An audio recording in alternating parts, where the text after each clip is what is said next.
everybody. Time once again for another Spartan Sports Report here on TV3. And Brent Duncan joins us, and we're very happy to have him with us. And Brent, what's the latest news in basketball?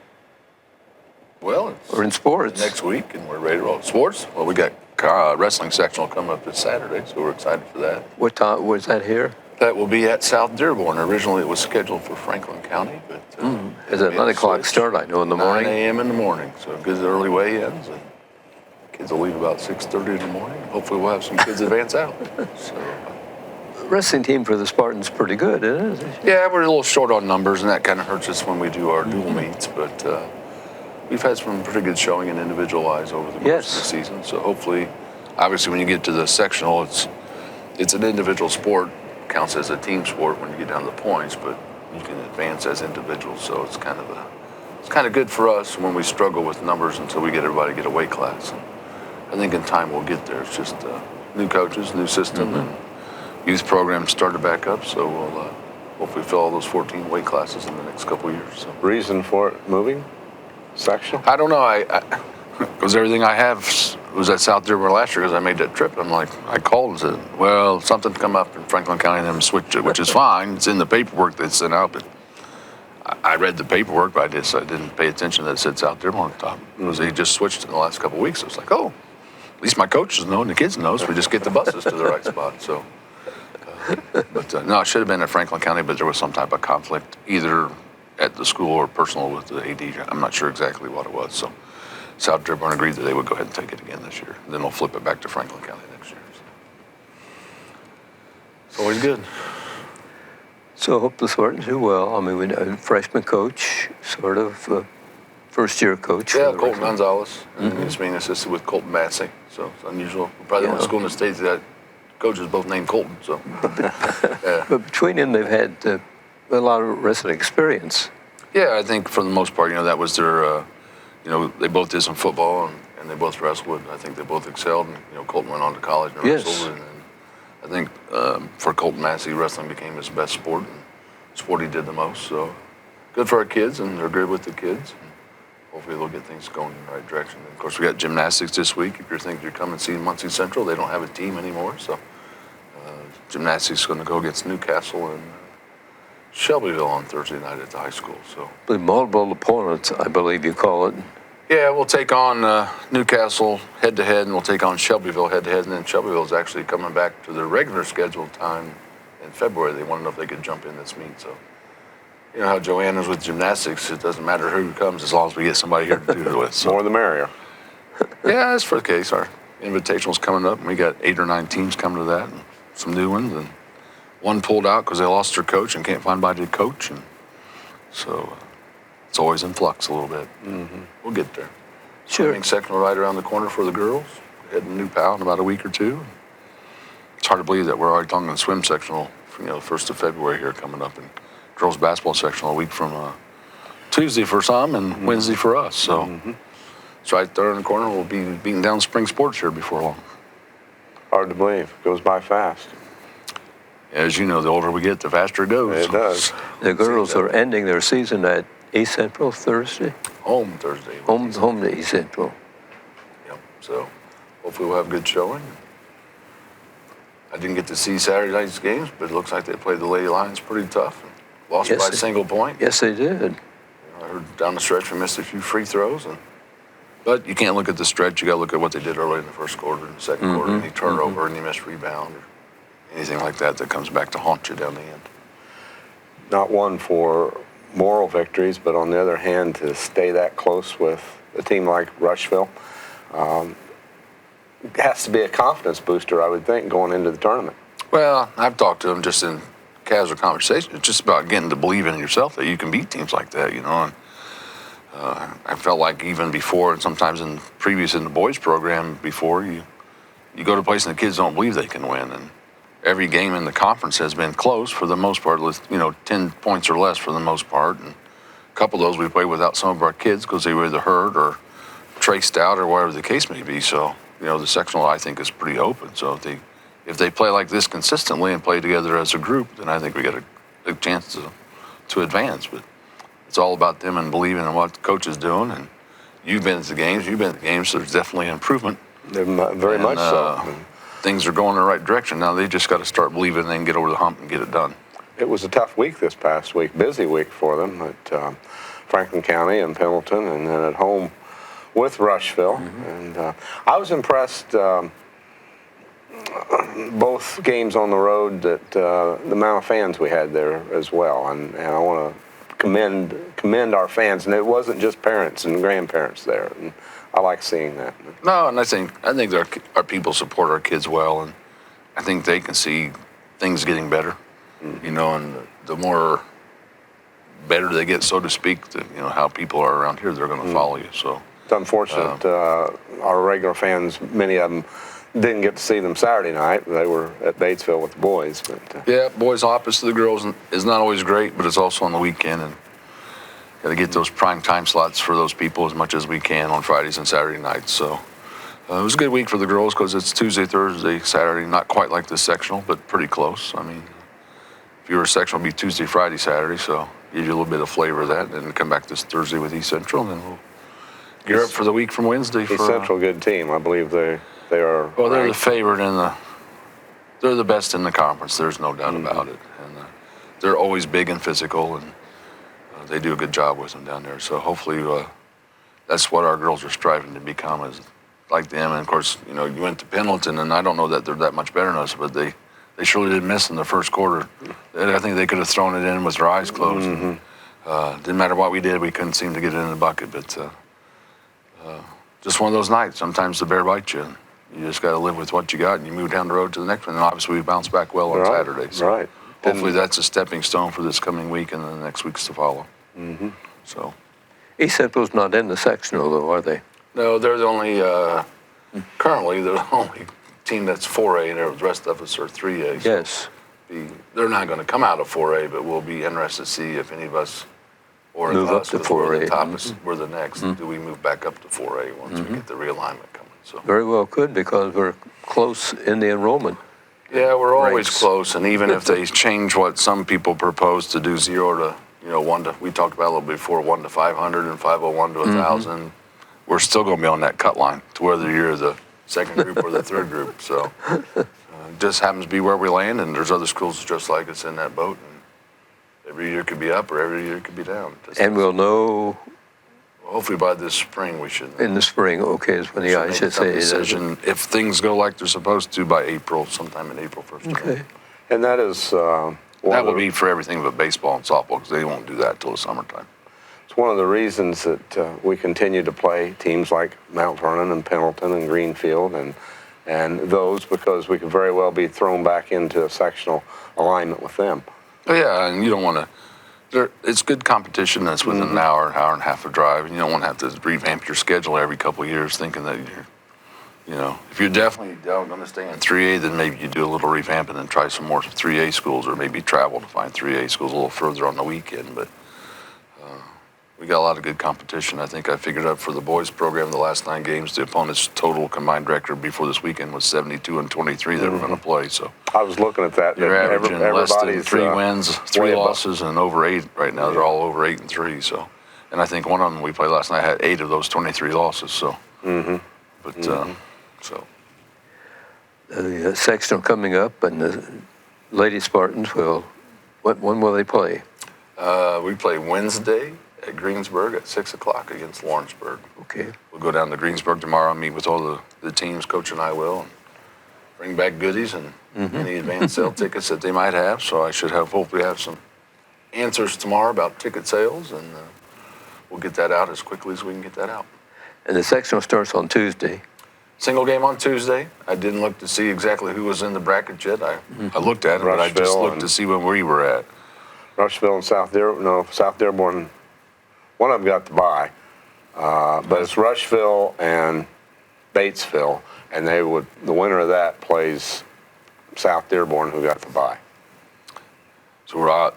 That's the opposite bracket of us then. So it'd be us and Lawrenceburg, and then be Franklin County and Greensburg in there with us, if that's what you said. So, The way I read it, yeah, I just looked to see when we played, so, yeah. and I went from there.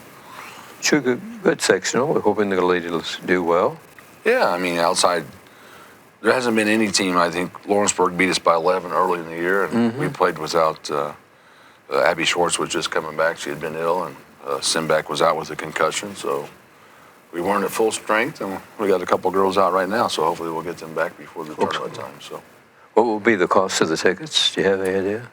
typically it should be 6 for a single session and 10 for the entire tournament, but we'll make sure for tomorrow. But that's what they should be. I don't think there was any price raises this year in the IHSA, so if it is, it's a quick one because it wasn't in the fall. So We'll find out, though. it should be $6 for each individual night and 10 if you want to buy a tournament pass. So the tournament package is the best bargain. Oh, well, no doubt. You can go watch 7 games for $10, or if you want to watch them all. That's right. Well, we hope. About $1.42 a ticket, so you can't beat that. Well, I hope you sell out. Well, we don't get any. Well, we do get part of the money from the sectional. We get a sixth or a seventh of the share once it's all done. So the more we can take and more people show up, the more money each individual school makes. And even though we don't host, we get a check. That's a good thing. What are the times of the games? Well, it depends. Tuesday night's game is at 7. Okay. And then 6 and 8 for Wednesday and Friday, 6 and 7:30 or whatever they're going to say, and then championship game should be 7:30 on Saturday. I think that's a championship game. Yes. Well, Lady Spartans are looking better. So. Yeah, I think all year I've seen improvement. And the last 2 years I've seen improvement. If you're just going to base it on wins and losses, then you're not going to look at that. But if you look at the skill and the level and the intensity and how close we've played a lot of teams and just haven't got. I mean, I think at the conference and a couple other schools, I can think of 5 or 6 wins if we just do a couple things right. That's easily on our schedule instead of being 6 and whatever, we're 13 and whatever. So. Sure. We're losing some key players to graduation, but if the ones that are in the lower grades come back, I think that they look pretty good, and we've got a little bit of size coming back, and I think the future can be bright if they stick with it. They just got to stick with it.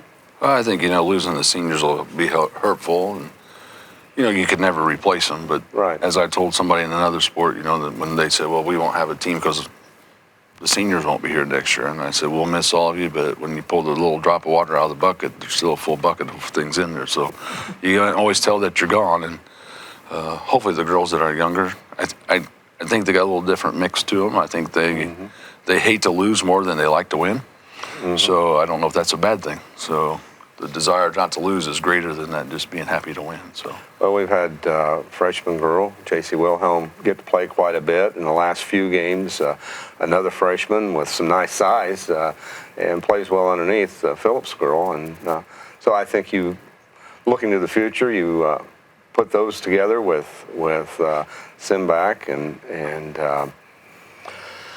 Abby Schwartz. And you got Sarah Rubel coming back. Sarah Rubel coming back to run the points. McKenna's you playing never know well, what comes out of the 8th grade, or you may have a freshman or two that didn't play this year that might come back out next year. But those are all speculations. But hopefully we'll have a few more games under our belt and cut down a net and bring home a little trophy would be all right with us. Had senior night the other night. I wasn't able to be there. Now we will have the senior girls, just a programming note, we'll have senior girls on the radio with us after the ball game on Thursday with East Central. So I always enjoy talking to the kids, their last game at Spartan Bowl.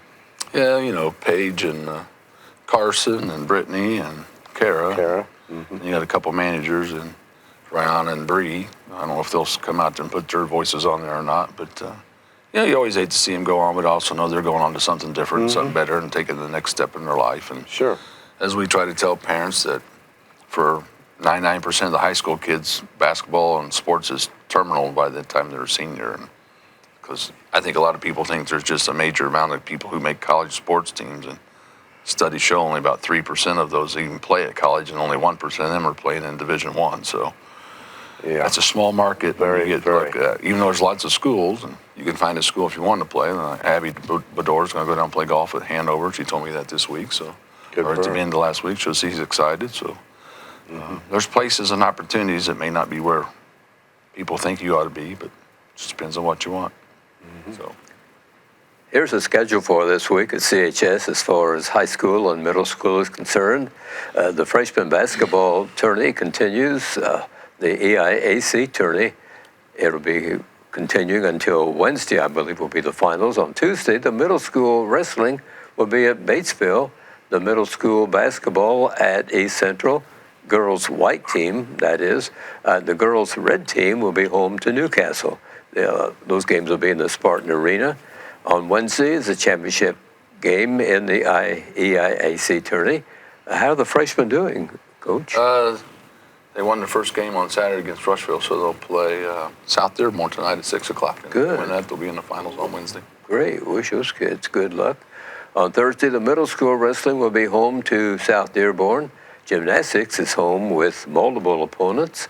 It starts at 6:30, the old CHS gym. Ladies Spartans basketball at East Central at 6 and 7:30. And Friday will be freshman JV varsity basketball home to Mount Vernon at 6 and 7:30 at Spartan Bowl. And Saturday will be the wrestling sectional. That'll be held beginning at 9 o'clock. Where'd you say that is? South Dearborn. Oh, it's a ways to go, isn't it? We'll drive on Saturday morning. And freshman JV and varsity basketball home to Jennings County at 6 and 7:30. Tough schedule this weekend, Coach. Yeah, I mean, you look at the schedule. I know Mount Vernon's solid in 4A, and Jennings County's got a good group of junior class coming in. The only good thing is they're coming to us both nights, so that's a little bit of plus for us. Mount Vernon's 12-2, and Jennings County is 10-4. Yeah, so pretty good. Pretty good, yeah. I think it'll be a learning experience. I think Mount Vernon is... Well, never afraid of the weapons we're taking in, so. That's right. Well, you like to play tough teams. Well, I think it only makes you better down the tournament trail, and Sure. I think Coach Brown understands that, and he's comfortable with that. And, as we know, we picked up Jennings County last year, and unfortunately some people didn't get to see a chance to play because of the COVID situation, but they'll be coming to us for 3 more years, 2 more after this one, so we're never traveling there, so it's a good deal for us. That is a real good deal for us, because that's a long trip down there. So we'll get him. No, we're going to pay him a little bit every other year just because they have wrestling sectional that day, so there is a little bit of money in it for them coming, but as long as I get a certain amount of fans in there, that's extra money in the athletic funds for the next two out of those 4 years. So Freshman games will be at Spartan Arena. 6 o'clock start. So, Right, 6, both nights. At 6 and the varsity right after. Spartan fans should be really happy to see a couple of home games back to back. It's been a little while since we've had a couple games in a week, so been trying to get that schedule fixed, but it seems like we're unbalanced. We either are home early and away late, or way early and home late, so it's a little bit different. We can't seem to get that good mix. Just because when you change opponents, it's just trying to fit it into our schedule where we can get it. So it's always a work in progress. It's a good schedule, though, that CHS has. Yeah, I think top to bottom is pretty good. So conference teams are better top to bottom this year too, which also makes it better for us. So a little more competition. Yeah, it makes it, I know one of the goals every year is to win that conference, and as long as we're in 3A, the sectional is almost the same as the conference, so we get to know those kids pretty well. Yeah, and last year, other than a couple of breaks by us late in the game, South Dearborn had us on the ropes in the sectional. So, and they're much better this year than they have been. And Cutter's done a good job at Lawrenceburg, and Franklin County's on a roll. Disboro always does a great job at East Central. It's a lot like Cary, and Franklin County's shooting the ball well, from what I hear. Yeah, they won 10 or 11 in a row. It's a school record for them. So they're all excited and have drank the Kool-Aid, and they're all bought in. So. Last game the Spartans played with Batesville was kind of a struggle for the Spartans. They only had a 3-point lead at halftime, but they pulled it out. But took them a while to figure out the defense of Batesville, I think. Well, if you know Aaron, he's a lot like Cary. If he doesn't think his talent is as good as what's on the floor, he's going to make it as ugly as he can make it. So they played that big right zone and had those big arms out there and had it all spread out. It took a little time for us to adjust. And when you're playing a zone, you better be able to hit your outside shots or get into the middle, and we were able to do that a few times. And Caleb and Josh hit some threes, and got the ball inside, and Gage had a pretty good game inside off the dump pass because they were so spread out. They played better than their record, didn't they, Sam? they played a lot better than the record, and I'd listened to them the night before. They'd gotten blown out at Franklin County the night before, yes. and I thought, well, we'll see what happens. see how they react, and they reacted pretty well to Coach Garrett on their home floor. Makes a difference. Franklin County's a pretty good ball club this year. Yeah, they've been pretty solid 2 out of the last 3 years, because 2 years ago they got us up here. So it's not going to get any easier as we move along. No, they're coming up on the Spartan schedule shortly. So February 18th, guy-girl dance. That'll That'll very bring a lot good. of people to the bowl. Yes, it will. It's always a lot of fun. It is. They do a good job with that. Sandy and the kids and the boys that they get. I know one of our little basketball players out there, he had ice on his shoulder one day because he's lifting a girl on his arm. I'm like, maybe you should have been ready for her to sit on it. It was one of the smallest girls, too, so I was a little worried about him. No, they do a good job. Yes, they sure do. Yeah, a lot of work goes into that. Yeah, and I didn't read the whole clip today, but the bowlers did well this weekend in the regional and got to advance to semi-state next week. So, Good. Or close to semi-state. I don't think they got there. I think in one of the last qualifying spots. But I know Wesley Boyd and Garrett Davidson did a great job with individually in the tournament. So hopefully they'll continue to do well as that progresses down the next Will that couple weeks. become a IHSA sanctioned events ever? I don't know about that one. Too many. With the rules that state you can only bowl for your high school team during season if you're in IHSA sports. Most of the leagues are in the wintertime, and bowling's in the wintertime. And I don't see the proprietors of the business or bowling people wanting to give up their winter leagues to not let kids participate. I could be wrong, but obviously bowling probably makes a lot of money in the wintertime when they're not outside. That's probably when most of their leagues are held. So. Sure. Bowling's been able to be a sport for many, many years, and just hasn't. I know they've been conversations with the IHSA and whatever the PBA or whatever the bowling association is, and they just can't come to agreements on what it should look like as a high school sport, so they can still operate their businesses and run their leagues. So, and as ex-Commissioner Cox says, I don't know any high school that actually has its own bowling alley. So, Right. So it's hard when you got to use their facilities and. Kind of like golf, you know. Kind of at their mercy. Well, like us, we have men's league now on Tuesdays and Wednesdays at the golf course out here, so we can't have high school matches on Tuesdays and Wednesdays. So that puts you in a pinch when you're trying to schedule a little bit, but it's their business. They have a business and they have money to make, It's and their they have debts business to pay. So Yeah, you can't fault them for that. So Still have archery at CHS? still have an archery club. They're going to have a competition here coming up in February. Okay. So Where do they practice? in the cafeteria. Okay. So they set up their little archery stands in there and put the targets up. And They're pretty good. I don't know. I haven't really had a competition yet. I think they may have had one. So there have been a couple shooters in the past that have been pretty good. So we'll see. CHS or the IHSA like that? Don't have enough schools in the state Okay. participating in archery. Well, is there a minimum that you'd have to have? Yeah, at least 150 schools. So, and then they have to be equally distributed throughout the state, so they can't be a top heavy. So there has to be so many in the bottom, so many in the top, and so many in the middle. So, and then they can petition to become a sport, and then they got to go through a probationary period. Go from there. Now you can go to Minnesota and you can play on the high school hockey teams, or you can go to Kentucky and be on the bass fishing team because they got bass fishing in Kentucky. So every state's got a little bit of different things. that's interesting. My niece played lacrosse in St. Louis, in Missouri, so in high school. So everybody's a little different. What's happening at the IHSA? Do you have any rumbles of what might be coming down the pike? Me? I'm not allowed to say because I'm only in the text group with the people still on the board. They just send me their little notes. No, nothing that I know of that I'm aware of. They wouldn't care if you... I keep my group secret, though. I got to protect their identity. But no, nothing that I think of major coming down that I'm, there's still always the grumbling about having high school girls wrestling and Yes. a little push and a little talk earlier about boys volleyball. And so we'll see where those things lead to. I saw on social media people once again talking about shot clock for basketball. The National Federation has said if you want it, you can do it or something. But Some states have it.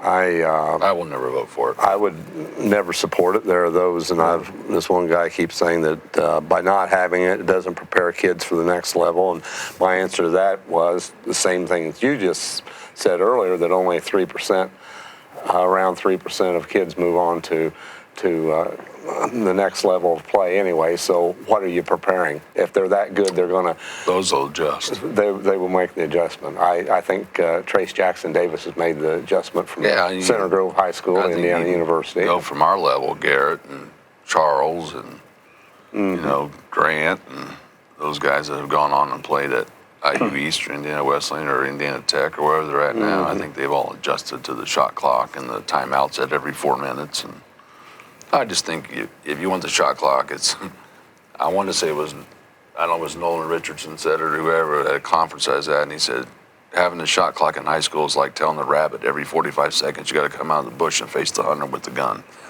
So he said, give the rabbit a gun and we got less hunters. So, to me, you just lose the art of basketball. I think there's an art to the game, and there's an appreciation for those who try to do it the right way. You think back when Ben Davis beat us in the regional finals, and Coach James does the same thing with the athletes at Ben Davis. They were disciplined. They played great basketball, and it wasn't just running up and down the floor. And if you want to see the shot clock, that's all you want to see is 91-90. You don't care if you win or lose. You just want to see points. Seems like people want to keep speeding up the game, and why do you want to speed things up? The 10-shot or the 10-foul rule was supposed to speed things up. It hasn't. It's slowed it down. No, they still foul when you eat the ball because it's the only way you can get it back. It's the only way you can get it back. So. I haven't noticed much difference with the mercy rule of the game being over that much sooner. Few minutes, but not much. Not much. And so I don't know why people want to keep tinkering with something that's already good. Well, it's got a definite termination time. And you take baseball. Baseball's a little different because it can go on for hours, just depending on how fast the pitchers pitch and how many times you try to throw them off a first and how many strikes you throw. Strikes and balls. That one's got the longest time frame of anybody, but the rest of them all have a clock. It's going to end. So can't go on forever. They should go to 9 overtime. Let's go to overtime, yeah. So we don't have a jump ball in basketball anymore. I used to have a jump ball after every made ball. I know it. I was going to say, so now, was that a speed-up technique, or what was the reason for that? Well, I think at one point in time, it just depends who had the jump, you could get the ball every time. So maybe it was just to give every team a fair chance, so I don't know. Well, and I'd also heard that the officials had a hard time tossing it up. Well, they still have to do it at the start of the game or at overtime. Well, they should practice that really before the game. But I haven't noticed them having much of a problem. Well, I think at one point in time, my dad told me that in timeouts, the players couldn't come to the bench. They had to have the timeout by themselves on the court. Oh, really? So I don't know when that was. But. Now, while we're talking about rules, one rule that I really don't like is the bench being able to bail somebody out with a timeout. That happened at Batesville tonight. Well, I've complained about that one. And that's been on the docket to take off for about 10 years. And there's two that I'd like to change. That's one, and I'd like to change the rule that if you get a technical, I can put my teammates at the line with me, and I don't have to stand out there by myself. Being rewarded, but yet being punished because you messed up, and I can stand in front of 6,000 people and shoot this ball by myself and nobody at the line. So how didn't you reward me? Right. So it just made me a little bit nervous. So I've asked about those two. So one other thing that has puzzled me is, and you may or may not know, but when there's a substitution and the person at the scorer's table has to wait until after the first shot before they can go in on a substitution when shooting free throws. Is there a reason for that? That one, I don't know why there's a reason for that one. Doesn't make any sense to me. It doesn't make any sense to me. They're going to come in anyway. Now, unless it's just so they don't sub in before and then sub in after the first one, so everybody comes in at the same time. Okay. That might be my only reason. But that's only on the two-shot fouls. Thanks for joining us here tonight, and good luck with the ticket sales for the sectional. Yeah, we'll have information out as quickly as we get the Lady Spartans to win a ball game. Let's hope so. Thanks, everybody, for watching this edition of the Spartan Sports Report here on TV3. Good night.